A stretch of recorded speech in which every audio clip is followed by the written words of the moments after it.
Rasulullah sedang khutbah, mereka boleh tinggal Rasulullah pergi kepada tempat perniagaan. Itu zaman Rasulullah. Zaman kita, ramai mana orang tak datang semayang berjemaah. Punca apa? Punca meniaga. Niaga apa? Niaga apam balik je. Niaga keropok je. Tapi niaga, dalam keadaan meniaga sebegitu, orang kita tak semayang. Orang kita tak tutup aurat. Orang kita tak jaga syariat. Tipu dalam perniagaan. Bila anak dia dah bekerja, anak dia dah berumah tangga, ibu dia duduk sekali dengan anak dia. Lalu ibu dia kena masak untuk anak menantu dia. Ibu dia kena kemas rumah untuk apa dia? Jaga rumah tangga ni. Konon-kononnya menantu dia, anak dia menjadi tuan dalam rumah. Orang Islam tak percaya pada orang Islam. Orang Islam pergi percaya dengan si kafir. Dan dia percaya dengan kafir, kemudian kafir tu mamah pula orang Islam. Ini tanda akhir zaman. Kamu cerita bab mati, kamu jadi rasa dalam keadaan tak nak dengar. Cerita mati tak nak. Kehidupan lepas pada mati kamu tak nak. Yang kamu fikir apa dia? Yang kamu fikir nak hidup untuk yang dinamakan dengan kehidupan yang panjang di atas dunia.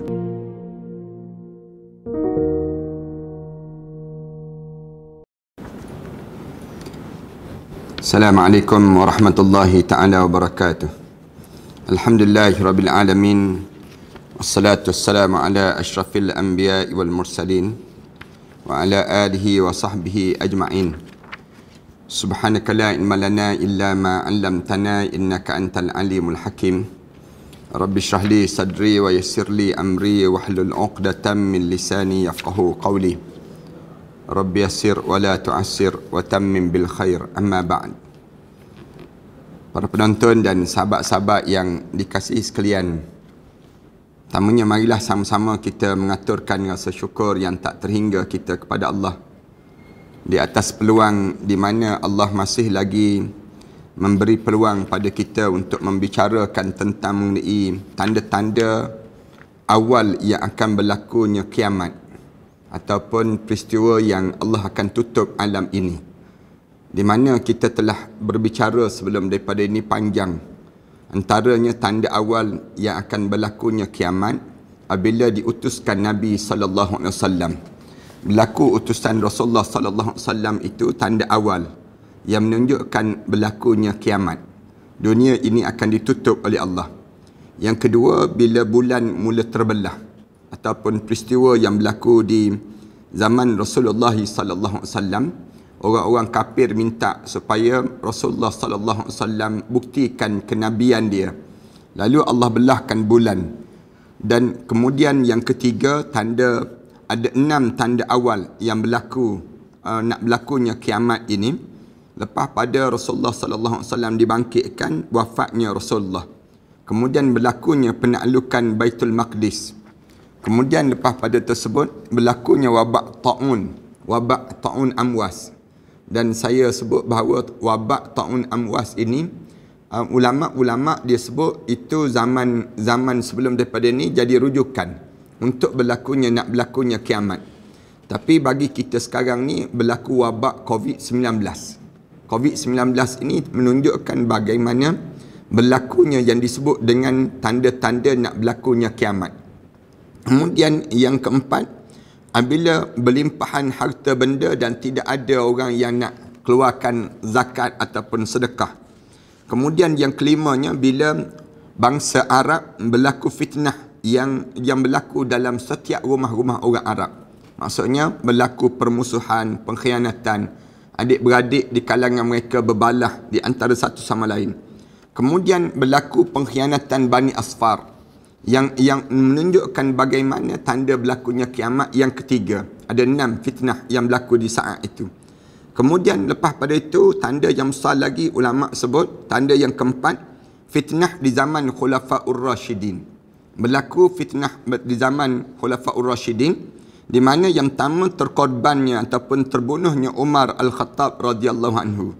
Kemudian terbunuhnya Sayyidina Osman bin Affan. Kemudian berlakunya perang Jamal yang berlaku di zaman tersebut. Berlakunya yang disebut dengan perang Siffin. Yang ni pun kita dah cerita panjang sebelum daripada ininya. Kemudian timbulnya puak-puak Khawarij. Yang ni nak menunjukkan nak berlakunya kiamat. Itu tanda yang keempat. Yang kelima, tanda yang besar, peperangan dengan bangsa Tartar Turki. Ini pun berlaku juga, dah berlaku dah. Yang keenam, di mana ramainya orang yang mengaku jadi Nabi. Tanda-tanda nak berlakunya kiamat ni, ramai orang mengaku jadi Nabi. Orang tu mengaku, orang ni mengaku jadi Nabi. Yang mengaku jadi Nabi ni satu masalah yang berlaku di kalangan kita. Yang ketujuh, yang berlaku di kalangan kitanya, di mana akan berlakunya penaklukan kota Madain, ibu kota Parsi itu sendiri. Ini yang berlaku. Kemudian tanda yang ke-8, perjalanan ke mana pun kita akan rasa selamat. Itu tanda nak berlakunya kiamat. Yang ke-9, bila harta melimpah ruah. Harta ni semakin melimpah di kalangan kita. Kemudian yang ke-10, bila api keluar daripada bumi Hijaz. Berlakunya peperangan. Sampai sekarang ni tak berhenti lagi. Peperangan demi peperangan yang berlaku. Yang ke-11, fitnah yang berlaku pada akhir zaman ni seperti malam yang pekat, gelap pekat. Berlakunya fitnah yang banyak yang berlaku. Kemudian yang ke-12, pada hari ini insya-Allah kita akan bicarakan tentang yang ke-12, di mana perniagaan ini mula bercambah. Orang mula sibuk nak meniaga. Akhir zaman, bila tanda nak berlakunya dunia kiamat, di mana orang sibuk nak berniaga di antara satu sama lain. Perniagaan gudang-gudang perniagaan ini tumbuh bagaikan cendawan. Itu tanda nak berlakunya kiamat. Berdasar pada hadis yang diriwayatkan oleh Imam Ahmad dan Al-Hakim meriwayatkan daripada Abdullah bin Mas'ud radhiyallahu anhu, daripada Nabi sallallahu alaihi wasallam, Rasulullah sallallahu alaihi wasallam bersabda, baina yaday sa'ah taslimul khassah wa fushul tijarah hatta tusharikal mar'atu zawjaha fi tijarah. Rasulullah sallallahu alaihi wasallam sebut, di saat mana hampirnya berlakunya kiamat, di mana sikap untuk memberi salam itu mula memilih. Kita mula memilih nak bagi salam pada orang tertentu. Orang sepatutnya salam ni kita bagi pada setiap di kalangan orang yang kita kenal dia Muslim. Tapi orang Islam pun bila dia berjumpa dengan orang-orang tertentu, dia nak bagi salam. Orang tertentu dia tak nak salam, tak nak bagi salam. Ayat ni bila orang dah mula taslimul khassah, orang mula bagi salam tu pada orang-orang tertentu. Manakala orang tertentu kita tak bagi salam. Yang wafushu tijarah, Rasulullah sallallahu alaihi wasallam sebut, dan di waktu itu berlakunya maraknya perniagaan. Orang meniaga. Jalan kat situ ada orang meniaga, jalan kat sini ada orang meniaga. Niaga di tepi-tepi jalan orang meniaga. Di tepi-tepi longkang orang meniaga. Orang meniaga di mana-mana pun orang meniaga. Buatlah di tempat apa pun ada perniagaan. Menunjukkan apa dia? Bila banyaknya perniagaan yang marak ini, Rasulullah sallallahu alaihi wasallam sebut, itu tanda nak berlakunya kiamat. Kita kata kenapa, apa masalahnya? Kerana biasanya orang meniaga ni dia nak cari untung dunia. Dia tak cari untung akhirat. Jarang kita berjumpa. Kalau kita tanya kenapa masalah perniagaan dianggap tanda nak berlakunya kiamat, bila orang meniaga, orang lupa kepada Allah dan juga Rasul. Bukan zaman kita je, zaman Rasulullah sallallahu alaihi wasallam pun sama. Wa idza ra'au tijaratan aw lahwan faddu ilaiha. Ketika mana Rasulullah tengah kuliah, Rasulullah tengah berkhutbah, bila datang peniaga pedagang-pedagang datang, mereka tinggal Rasulullah. Mereka boleh tinggal Rasulullah. Tu zaman Rasulullah tu. Mereka pergi kepada orang yang meniaga tu. Mereka berlumba untuk jumpa dengan peniaga. Dia bawa perniagaan apa dia? Tinggal Rasulullah seorang-seorang. Adalah 2-3 orang lagi sahabat-sahabat yang lain yang kekal duduk dengar kuliah. Rasulullah sedang khutbah, mereka boleh tinggal Rasulullah pergi kepada tempat perniagaan. Itu zaman Rasulullah. Zaman kita, ramai mana orang tak datang semayang berjemaah. Punca apa? Punca meniaga. Niaga apa? Niaga apan balik je. Niaga keropok je. Tapi niaga, dalam keadaan meniaga sebegitu, orang kita tak semayang. Orang kita tak tutup aurat. Orang kita tak jaga syariat. Tipu dalam perniagaan. Nak meniaga air kelapa je. Jual air kelapa tapi tambah air. Tambah air dalam air kelapa. Nak suruh banyak sikit air kelapa dia. Akhirnya tak rasa air kelapa. Rasa air gula. Punca apa? Punca kita menipu dalam perniagaan. Senang nak menipu dalam perniagaan. Tu yang meniaga demikian. Jangan tipu tuan-tuan. Kalau Islam dia bukan nak larang kita meniaga, tidak.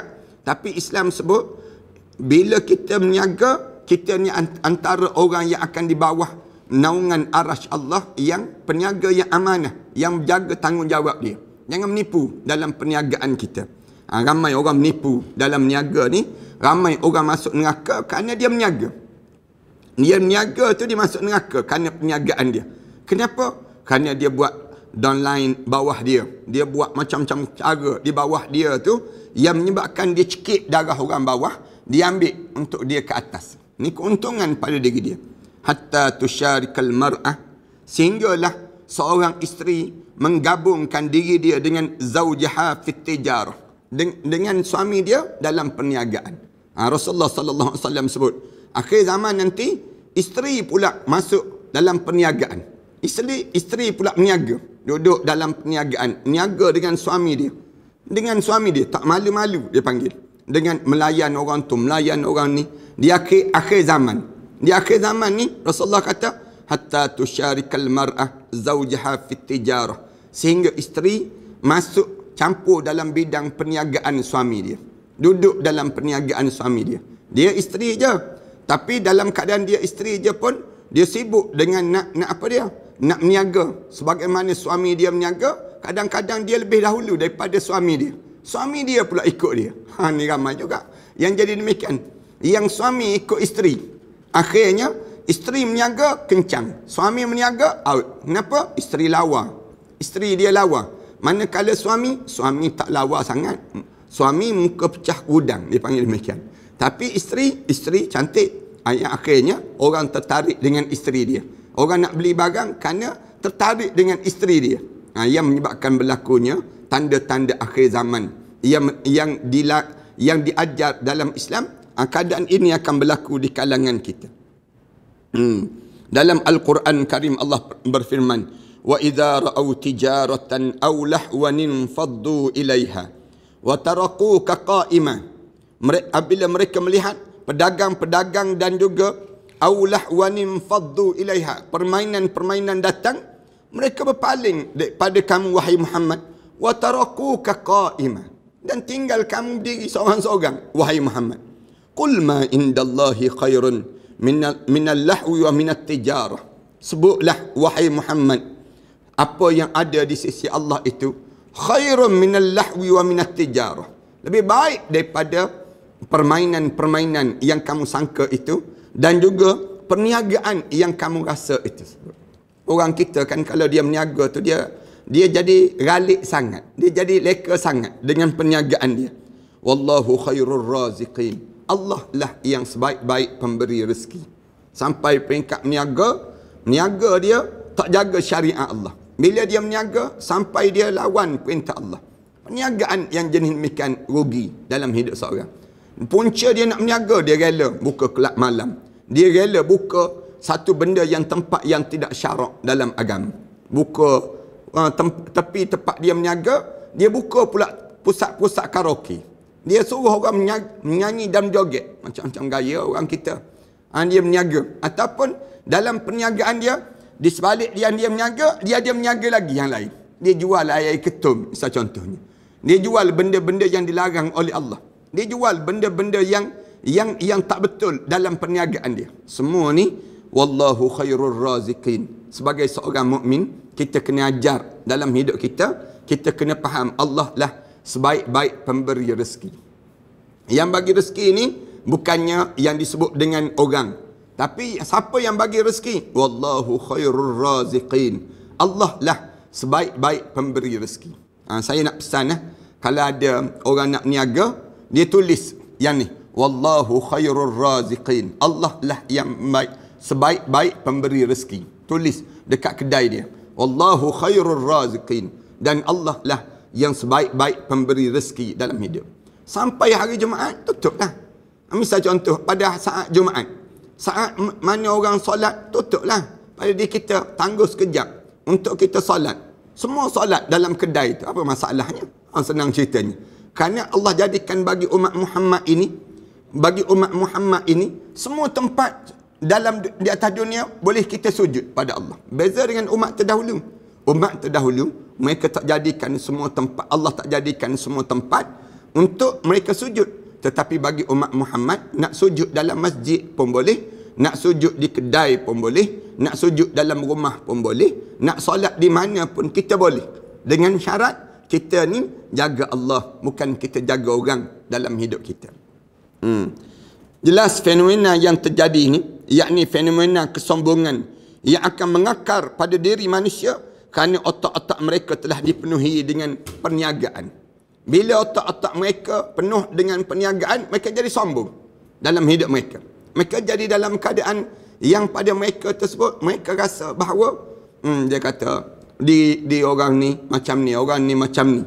Pada mereka ini sendiri, mereka hanya menyapa orang-orang yang dikira akan mengembangkan perniagaannya. Dia akan tegur orang manis muka dia dengan siapa? Dengan orang yang boleh bawa bisnes untuk dia. Ada juga orang demikian kan. Cuba tengok toke-toke kan. Toke-toke ni, kalau dia tengok orang ni tak ada bawa untung pada dia, dia tinggalkan orang.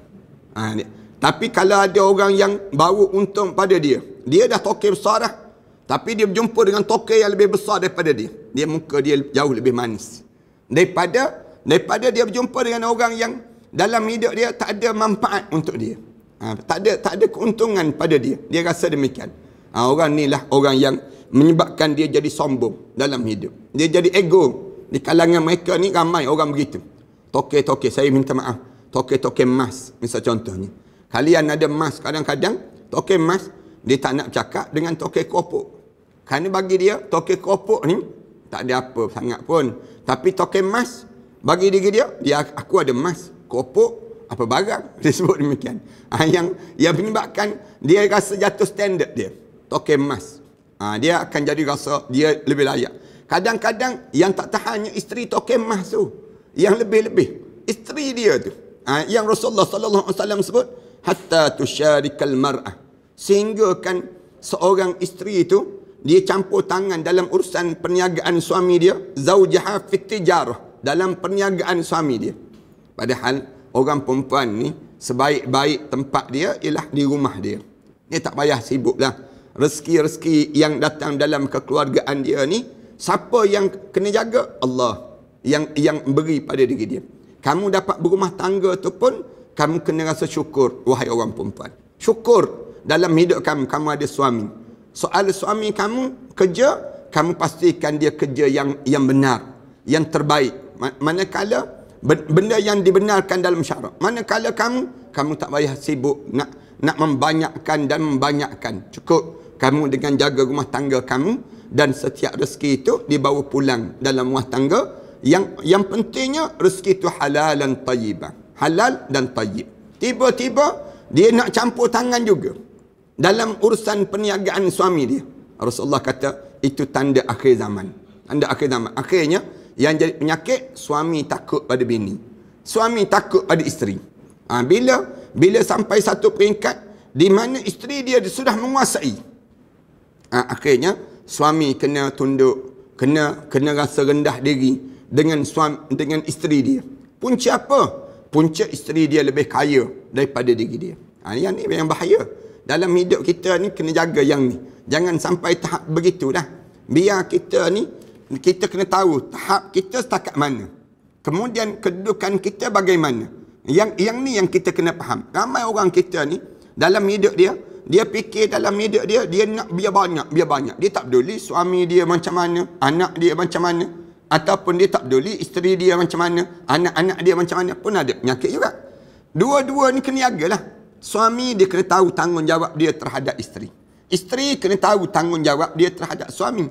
Tapi yang jadi masalahnya, Rasulullah kata, bila isteri dah mula campur tangan dalam masalah kerja-kerja suami.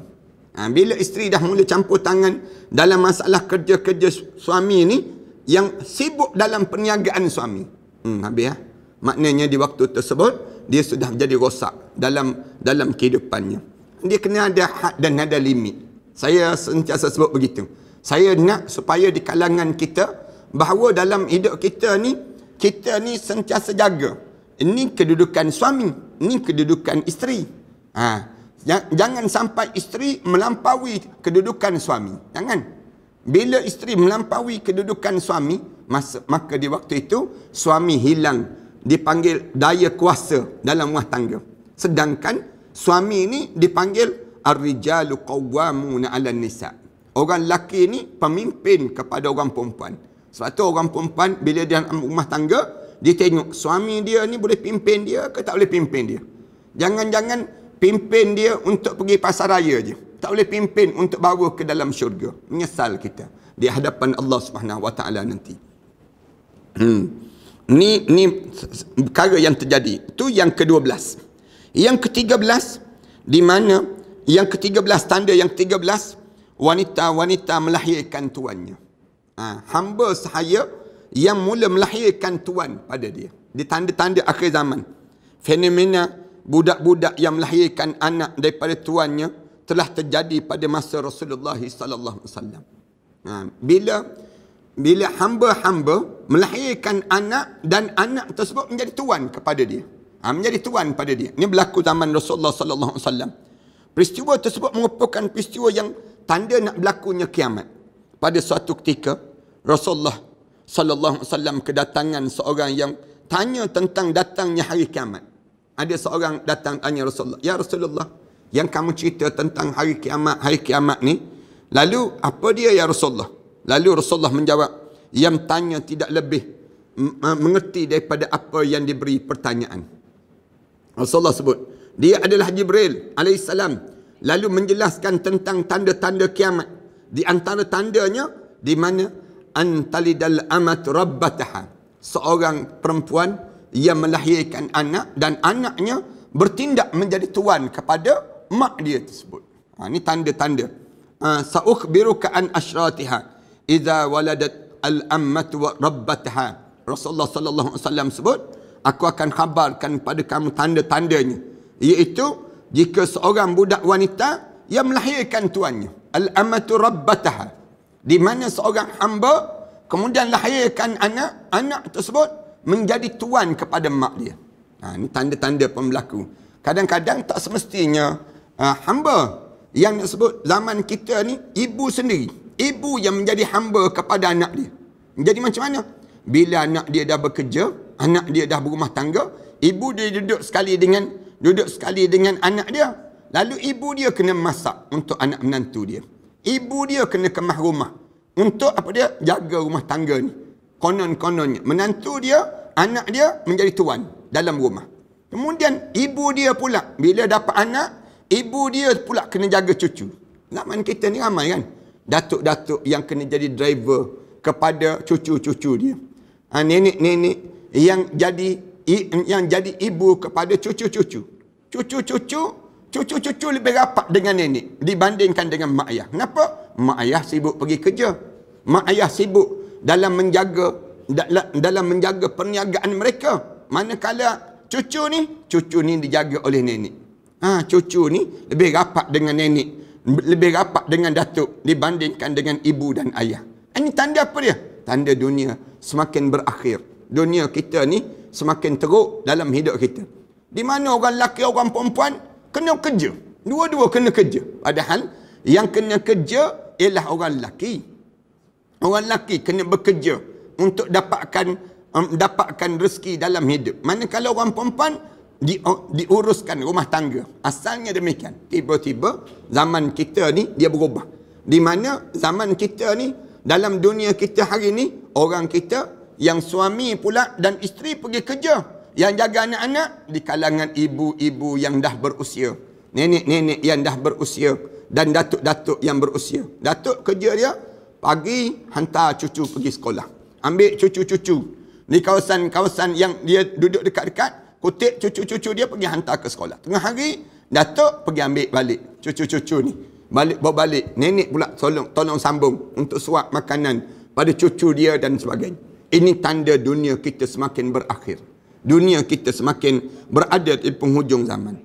Kemudian yang ke-14. Tanda yang ke-14. Di mana nak berlakunya kiamat. Disebut lagi umat Islam menjadi rebutan. Umat Islam menjadi gonggongan. Macam anjing yang gonggong tulang-tulang. Dipanggil demikian. Umat Islam ni dah jadi mamahan di kalangan orang kafir. Orang kafir akan mamah. Orang Islam ramai.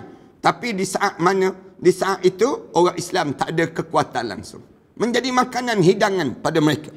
Di antara tanda nak berlaku kiamat, manusia-manusia di dunia ini berebut-rebut untuk sama-sama masuk ke dalam agama Islam. Tapi tentunya peristiwa tersebut akan benar-benar terjadi. Tanda akhir zaman. Orang masuk Islam ni berbondong-bondong. Kemudian terakam dalam sabda Rasulullah sallallahu alaihi wasallam. Rasulullah menyatakan peristiwa tersebut merupakan satu fenomena yang akan datang pada hari saat nak berlakunya kiamat. Kemudian fenomena itu pun dikabarkan oleh Rasulullah, iaitu tentang disenanginya umat Islam di luar ataupun di dalam, sehingga ramai umat Islam di luar berkonspirasi dengan umat Islam. Hal ini diibaratkan orang yang sedang kelaparan berebut sepiring nasi. Rasulullah sebut akhirnya ada orang bukan Islam komplot dengan orang Islam untuk memamah orang Islam. Allahu Akbar. Ini akan terjadi di akhir zaman, di mana orang Islam yang jual orang Islam. Orang Islam jual orang Islam kepada orang bukan Islam. Untuk apa dia? Untuk dapat kenikmatan terhadap orang Islam ini. Ini akhir zaman. Tanda-tanda nak berlakunya kiamat. Orang Islam tak percaya pada orang Islam. Orang Islam pergi percaya dengan si kafir. Dan dia percaya dengan kafir. Kemudian kafir tu mamah pula orang Islam. Ini tanda akhir zaman yang berlaku. Diriwayatkan daripada Imam Abu Daud bahawa Rasulullah sallallahu alaihi wasallam bersabda, Rasulullah sebut, yushikul umam an tada'a alaikum kama tada'a al-akalatu ila qas'atiha. Rasulullah sallallahu alaihi wasallam sebut, akan datang satu zaman di mana umat lain akan berebut kalian ibarat orang yang kelaparan berebut makanan dalam hidangan. Ini akan datang demikian. Di tempat orang Islam adanya emas. Di tempat orang Islam adanya minyak. Di tempat orang Islam adanya balak. Di tempat orang Islam adanya harta hasil mahsul yang ada. Lalu di waktu ini macam mana nak buat? Orang Islam menjadi rebutan. Orang Islam jadi rebutan. Siapa yang rebut? Orang kafir. Dia rebut orang Islam untuk merosakkan orang Islam. Merosak orang Islam dan dia ambil harta-harta orang Islam ni menjadi milik mereka. Emas-emas menjadi milik mereka. Segala minyak-minyak menjadi milik mereka. Segala barang-barang kemas, harta benda dunia, hasil mahsul bumi ini menjadi milik mereka. Mereka ambil semua. Air, tanah, api, angin, semua mereka nak kuasai, orang kafir. Akhirnya, orang Islam ni bagaikan dalam keadaan satu hidangan yang orang lapar nak rebut makanan daripada mereka sebut. Kemudian faqala qailun, lalu sahabat-sahabat tanya, wa min qillatin nahnu yawma idzin ya Rasulullah, apakah kita di saat itu sikit sangat ya Rasulullah, sampai begitu sekali orang bukan Islam yang dan bersongkol dengan orang Islam untuk memamah dan meratah orang Islam. Kemudian qal bal antum yawma idzin katsir. Rasulullah jawab, tak, bahkan kamu di waktu itu ramai. Kamu ramai. Walakinnakum ghusaun ka ghusa'is sail. Tapi kamu bagaikan buih-buih di lautan saja. Banyak macam buih di lautan yang tak ada nilai. Kalau pegang je buih tu, pecah. Pegang je pecah. Tak ada nilai langsung kamu. Tak ada kekuatan langsung. وَلِيَنْزِعَنَّ اللَّهُ مِنْ سُدُورِكَ عَدُوِّكُمْ الْمَحَابَّةَ مِنْكُمْ. Allah cabut perasaan daripada musuh kamu tu, perasaan rasa kesian pada kamu. Tak ada. Musuh-musuh tak rasa kesian pada kamu. وَلَا يَقْذِفَنَّ اللَّهُ فِي قُلُوبِكُمْ الْوَحْنَ. Dan Allah campakkan dalam jiwa-jiwa setiap orang Islam itu, di kalangan kamu tu, perasaan al-wahn. Perasaan al-wahn. Faqala qailun. Lalu sahabat-sahabat tanya, ya Rasulullah, wa mal wahn? Ya Rasulullah, apa dia al-wahn? Lalu dijawab, qala hubbud dunya wa karahiyatul maut. Kamu mula mencintai dunia dan kamu membenci untuk berlakunya kematian. Mati itu tak jadi lagi rasa nikmat pada diri kamu. Kamu cerita bab mati, kamu jadi rasa dalam keadaan tak nak dengar. Cerita mati tak nak. Kehidupan lepas pada mati kamu tak nak. Yang kamu fikir apa dia? Yang kamu fikir nak hidup untuk yang dinamakan dengan kehidupan yang panjang di atas dunia. Kononnya. Di waktu itu, kamu menjadi rebutan dan kamu tidak ada kekuatan. Allahu Akbar. Kemudian yang ke-15. Tanda yang ke-15. Nak berlakunya kiamat ni apa dia? Wanita mula berpakaian tetapi pakaian dia dalam bentuk telanjang. Pakai pakaian tapi nampak tubuh badan. Ni tanda-tanda nak berlakunya kiamat. Bila perempuan-perempuan yang tak tutup aurat, orang perempuan mula mendedahkan bentuk badan dia. Allah jadikan orang perempuan ni, dia ada bentuk seni tubuh badan. Dia tak jadi sama dengan orang lelaki. Orang lelaki ni, kalau kita tengok tengkuk dia hodoh, tengok lengan dia hodoh, orang lelaki. Tengok kepala dia lagi hodoh, orang lelaki. Orang lelaki tu begitu. Allah jadikan. Beza dengan orang perempuan. Orang perempuan Allah jadikan dia, tengok rambut dia cantik. Tengok kepala dia cantik.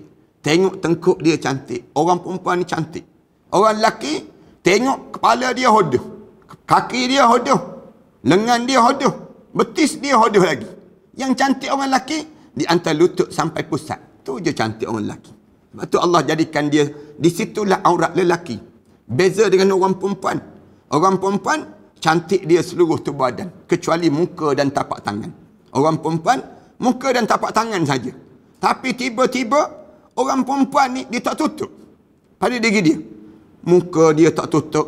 Kemudian, lengan dia tak tutup. Rambut dia tak tutup. Dia tak tutup. Bila dia tak tutup, di waktu itu, dia bagaikan sedang bertelanjang. Dia bagaikan sedang bertelanjang. Fenomena yang akan datang, tanda nak berlakunya kiamat, cukup menjadikan kita, mencengangkan kita. Iaitu, para wanita yang memakai baju, namun pada hakikat dia, dia tidak memakai baju. Pakai baju tu macam balik nangka. Senang ceritanya. Tu kalau kita nak sebut begitu. Pakai baju tu, nampak habis. Lurah-lurah tubuh badan dia. Nampak habis. Ni, di bahu-bahu dia. Nampak lentuk bahu dia. Nak kena jaga. Orang perempuan, tubuh badan dia. Yang Rasulullah SAW bersabda, sinfan min ahlin nar. Ada dua golongan di kalangan ahli neraka Allah. Lam arahuma. Yang dua penghuni neraka ni, yang belum pernah aku lihat. Rasulullah kata. Tak pernah ternampak.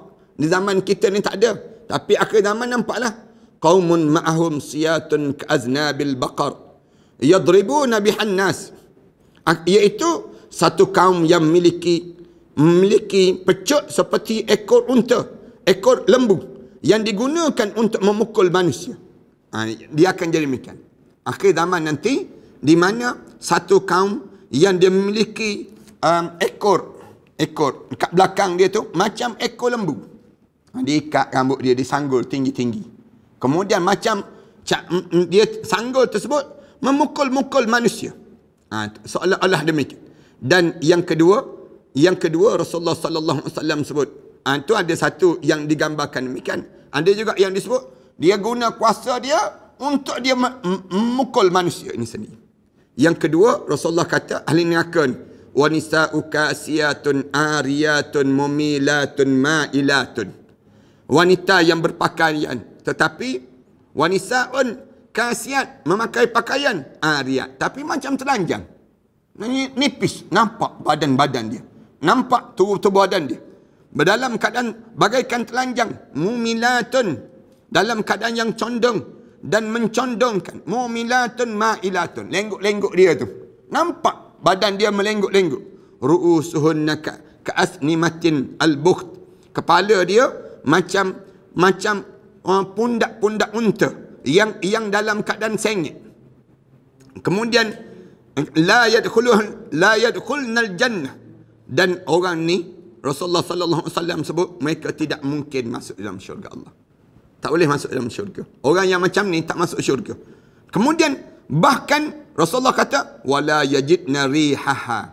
Orang yang tak tutup aurat ni, orang perempuan yang tak tutup aurat ataupun dia tutup aurat tapi nampak kan pakai kain tudung, tapi nampak ni bonggol-bonggol kat belakang, nampak rambut-rambut dia, nampak tubuh badan dia ni. Kemudian orang ni bukan sekadar tak masuk syurga, wala yajidna rihaha, tak bau syurga. Pesan pada orang perempuan yang tak tutup aurat. Ini ingat betul-betul. Kamu yang tutup aurat tu pun kena jaga lagi. Yang dah tutup aurat tu jangan nampak telanjang. Jangan kita dah tutup dah aurat. Kadang-kadang ke atas tutup, kat bawah tak tutup. Orang kita ada juga demikian. Kepala dia tutup, tapi kaki dia, betis dia nampak. Dalam keadaan sebegitu. Kadang-kadang pakaian-pakaian yang dah longgar dah, pakaian dia tak nampak dah badan dia, tapi kepala nampak, kaki nampak pada diri dia. Bahkan tidak dapat bangun syurga Allah. Bangun syurga Allah pun tak bangun, kerana dia tak tutup aurat tadi. Padahal bangun syurga tu kata Rasulullah, wa inna rihaha la yujadu min masiratin kada wa kada. Sedangkan bangun syurga itu dapat kamu cium dalam jarak sekian daripada sekian. Rasulullah kata, jauh lagi dah bangun dah. Ahli syurga ni, dia bangun-bangun di padang mahsyar tu, dia bangun dah syurga Allah. Bau wangi terus dah. Dia di syurga Allah SWT. Tiba-tiba, dia tak bangun. Bangun-bangun di padang mahsyar. Tak bangun. Punca apa tak bangun? Kerana atas dunia, dia dalam keadaan tak tutup aurat. Jaga-jaga. Orang perempuan yang gedik-gedik. Yang gedik-gedik. Saya nak pesan. Yang dalam keadaan nak menunjuk-nunjuk tu badan dia. Terutama, kena jaga-jaga. Dalam TikTok ke, dalam Instagram ke, dalam apa dia, dalam apa pun jangan guna benda demikian untuk nak menunjuk aurat kita. Jangan biarkan diri kita jadi rosak dengan apa dia? Dengan amalan-amalan kita yang kita tunjukkan itu menghancur leburkan amalan kita untuk mendapatkan syurga Allah Subhanahu wa taala. Jaga-jaga diri kita demikian. Ni tergedik-gedik tak malu ke kita? Kita ada suami, kita ada ayah. Kalaupun kita kata saya tak kahwin lagi ustaz, sebab tu saya tergedik-gedik tunjuk gini tunjuk gini dalam diri kita. Kita kata demikian. Kamu tak kahwin pun kamu ada ayah kan? Ayah kamu tu siapa? Ahli qaryah masjid kan? Ahli qaryah masjid. Takkan kamu tak malu dengan perbuatan kamu melakukan demikian? Ni kadang-kadang ada orang kita demikian. Saya sebut, kalau nak guna TikTok, nak guna apa dia? Media-media medsos yang ada ni, ataupun dengan Instagram ke apa, gunakan untuk dakwah. Saya dapati ramai orang yang berdakwah, membagi tahu cerita tentang Islam, cerita tentang kekeluargaan yang bahagia. Tak ada masalah. Nak cerita tentang keluarga kita boleh. Tunjuk yang baik-baik. Jangan tunjuk benda yang buruk-buruk. Ni penampar muka suami dalam TikTok, misal contoh. Tak ada kerja dah tu. Nak tunjuk bahagianya kita. Lepang sekali suami. Buat malu kita je dia panggil. Ni nak kena jaga. Suami pula nahan muka begitu je. Malu kita tengok dalam keadaan sebegini. Kena jaga-jaga pada diri kita. Yang dalam TikTok ni pun saya nak pesan demikian. Dalam Instagram pun saya nak pesan sama juga. Ni dalam Instagram ambil gambar, lagakan kepala dengan suami. Letong laga kepala dengan suami dia. Lepas tu post dalam Instagram. Dia post dalam Facebook. Dia post dalam YouTube dan sebagainya. Malu sikit kita ni. Kita ada maruah. Orang perempuan ni, dia ada maruah diri dia. Jangan tunjuk pada orang. Jangan buat benda-benda yang sedemikian rupa, yang menyebabkan hilangnya air muka kita, dan akhirnya yang paling bahaya, tak bangun syurga Allah. Bangun di akhirat, tak bangun syurga Allah. Sedangkan bangun syurga tu, Rasulullah kata, la yujadu min masiratin kada wa kada. Bangun dia, jarak berjauhan tu pun dah bangun dah. Bangun-bangun di padang mahsyar tu, ahli syurga ni dia bangun wangi, semerbak pada diri dia untuk dapatkan syurga Allah Subhanahu wa taala. Kemudian pada saat ini gambaran hadis di atas telah kita rasakan. Hadis ini diriwayatkan oleh Imam Muslim. Pada saat ini tidak jarang kita melihat wanita-wanita muslimah yang berpakaian sebegitu. Pakaian telanjang, pakai seluar ketat, nampak badan dia, tak boleh. Orang perempuan nak pakai seluar boleh, tapi longgar. Seluar yang dilonggarkan. Jangan bagi nampak susuk tubuh badan dia. Orang perempuan kadang-kadang pada diri dia, dia pakaikan tudung. Dia letak di atas kepala. Dia letak di atas kepala begitu. Rambut tersembur keluar. Ataupun tengkuk dia nampak. Tak boleh. Dia kena tutup tubuh badan dia ni. Ini satu amalan sebagai seorang muslimah yang baik dalam hidup dia. Muslimah yang pada saat ini tidak jarang kita melihat wanita-wanita muslimah yang berpakaian, tetapi mereka telanjang. Pakai baju ketat. Nampak buah dada dia. Nampak badan-badan dia. Pakai baju demikian. Malu sikit kita orang perempuan. Kena jaga pada diri kita demikian. Malu kalau tak malu pada yang disebut dengan dengan orang pun, malu pada malaikat pun tak apalah. Kalau pun orang tak nampak, malaikat nampak. Apa yang kita buat pada diri kita ni? Mereka membiarkan lekuk-lekuk keindahan tubuhnya sehingga memunculkan gairah para lelaki. Orang lelaki pula dah tengok macam tu, dia kata, dah tengok ustaz, rezeki ya, dia sebut demikian. Sedap dia rezeki. Padahal bukan rezeki, itu bukan rezeki, itu bala, itu bala. Kita kena beza di antara rezeki dengan bala. Padahal Allah telah melarang berpakaian yang semacam tu. Dia pun menyalahkan orang perempuan. Dah perempuan menggairahkan ustaz, dah kita nak buat macam mana? Terpandang, dia sebut. Yang tak tahannya, yang terpandang lama pula. Lama je memandang. Lama.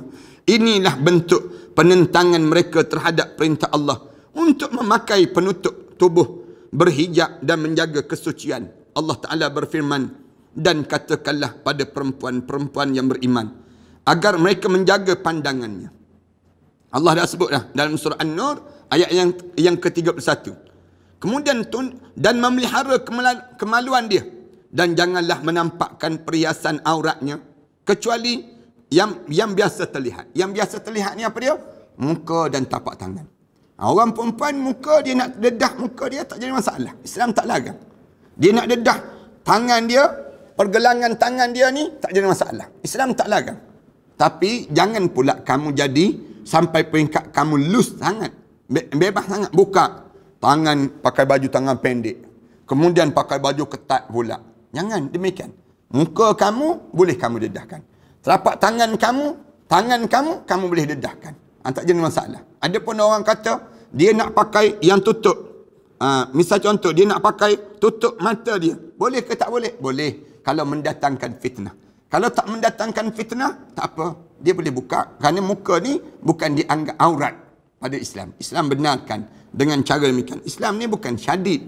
Bukan Islam ni sampai peringkat kita nak rigid orang. Tidak. Tapi Islam, dia nak suruh hidup ni penuh dengan kesempurnaan. Dipanggil demikian. Allah Subhanahu Wa Taala sebut, jangan dan hendaklah mereka menutup kain tudung mereka ke dada-dada mereka. Tutup ni sampai pada dada. Bawah pada dada. Jangan bagi nampak dada dia. Dan janganlah menampakkan perhiasannya, aurat dia, kecuali kepada suami mereka ataupun pada ayah mereka. Orang perempuan boleh depan suami, depan ayah mereka, ataupun ayah mertua mereka, ayah suami mereka, ataupun anak-anak lelaki mereka, ataupun anak-anak lelaki suami mereka, anak-anak lelaki suami mereka. Dia panggil anak tiri dia. Ataupun saudara lelaki mereka, ataupun putera-putera saudara lelaki mereka, anak saudara mereka, sebelah adik-beradik lelaki mereka, dan putera-putera saudara perempuan mereka, anak saudara sebelah adik-beradik perempuan mereka, dan ataupun perempuan sesama Islam mereka. Orang sama-sama Islam di kalangan mereka. Bolehlah buka. Ataupun hamba. Kalau orang bukan Islam, tak boleh. Orang bukan Islam, dia kena tutup. Dia tak boleh nampak aurat orang perempuan Islam. Ataupun hamba sahaya yang mereka miliki. Ataupun para pelayan lelaki tua yang tidak mempunyai keinginan terhadap perempuan. Ataupun hamba-hamba mereka yang tolong sapu sampah kat luar tu, tua sangat dah. Yang kalau tengok kita pun dia tengok macam tiang gol je. Senang ceritanya. Tak rasa apa-apa. Ataupun anak-anak yang belum mengerti tentang aurat perempuan. Ataupun budak-budak kecil yang tak faham tentang aurat lagi. Bawah pada 12 tahun ni, anak-anak lelaki ni, dalam keadaan sebegitu, tak apa. Kamu boleh buka aurat orang perempuan, tak jadi masalah. Dan janganlah mereka menghentakkan kaki-kaki mereka agar diketahui perhiasan yang mereka sembunyikan. Orang perempuan berjalan tu, hentak kaki, letup. Sampai bunyi gelang kaki dia. Orang kata, ada gelang kaki rupanya. Misal contohnya. Dan bertaubatlah kamu semua kepada Allah. Fatubu ilallahi jami'an ayyuhal mu'minin la'allakum tuflihun. Dan bertaubatlah kamu semua orang mukmin, wahai orang beriman, agar kamu semua beruntung di akhirat Allah Subhanahu Wa Taala.